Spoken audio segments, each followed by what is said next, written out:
If I'm paying 3% to borrow money for my mortgage and I can make on average 10% in the stock market, can't I make the difference between those numbers by investing my money instead of paying down my mortgage? There may be some truth to this, but the answer is a bit complicated. Hey everybody, my name is Joe Schneider. I do retirement planning and wealth management. Today we're going to explore if it makes sense to pay off your mortgage early or invest your extra money instead. There's really two dominant variables we need to consider to answer this question: the interest rate on your loan and the number of years left on your loan. Generally speaking, the lower your interest rate and the greater the number of years left on your loan, the more likely investing is the better use of your money. But what rate exactly? 3% or 4%? And how many years left on your loan? 25 or 10? Different combination of these variables can result in wildly different outcomes. I'm going to provide two different scenarios to help us understand these variables and how they can impact our decision making.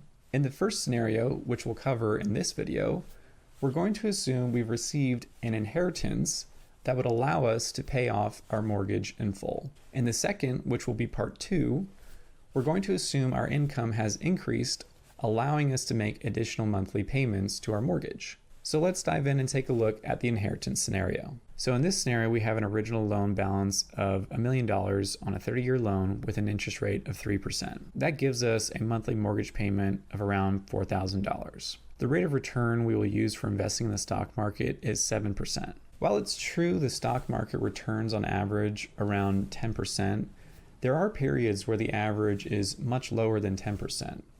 So in predicting future returns, I think it makes sense to be a little conservative. Okay, let's dive into our options. We received an inheritance when we have 15 years remaining on our loan. We can either pay off our loan in full or invest that money. So with 15 years left on our loan, the remaining balance or loan principal is around $600,000. That's the same amount we'll use to invest. So if we invest the money, that amount grows to roughly $1.7 million over 15 years.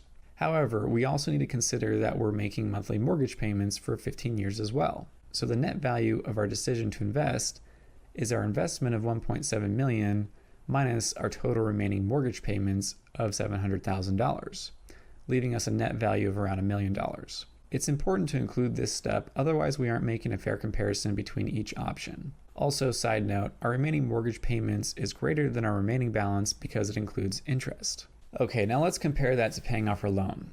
If we pay off our loan in full, we have none of our inheritance to invest, but it does free up the amount we would be paying to our mortgage monthly for 15 years. Again, omitting this step would not be a fair comparison. We need to make sure each option mobilizes the same amount of money over the same time frame. So if we invest $4,000 per month for 15 years, that money grows to $1.3 million. And that actually is our net value since we don't have to subtract any mortgage payments since the loan was paid off in full. So it turns out in this scenario, we actually have more money if we pay down our mortgage. So let's take a look at the graph on the right. But before we do, real quick, if you're enjoying the video, please make sure to leave a like and subscribe. I base these videos around questions I receive from people like you. If you have a finance-related question you've been wondering about, feel free to submit a question to the form in the description below.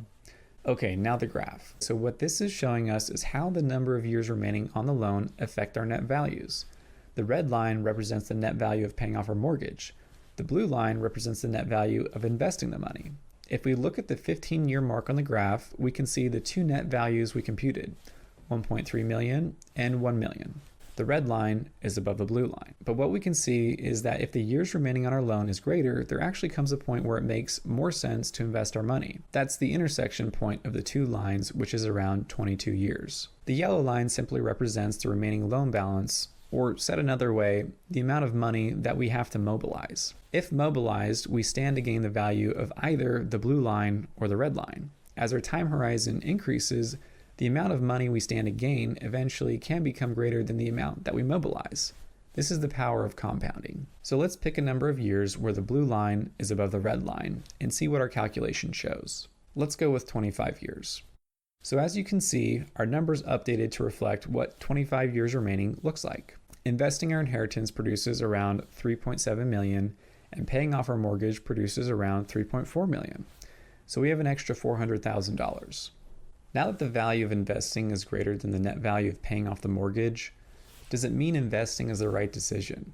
Not necessarily. A question you could ask yourself is it worth paying an additional $400,000 to not have a mortgage today? Let's take a look at 22 years remaining on the loan. Now the difference between the net values is around $30,000. That may be the amount of money you're willing to pay to not have a mortgage, but that's something you'll have to decide.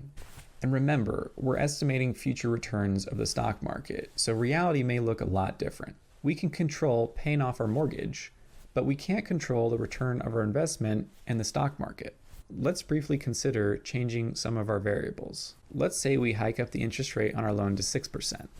Now the red line is always above the blue line. In other words, regardless of the number of years remaining on your loan, your interest rate is so high that you will always have more money if you pay off your mortgage.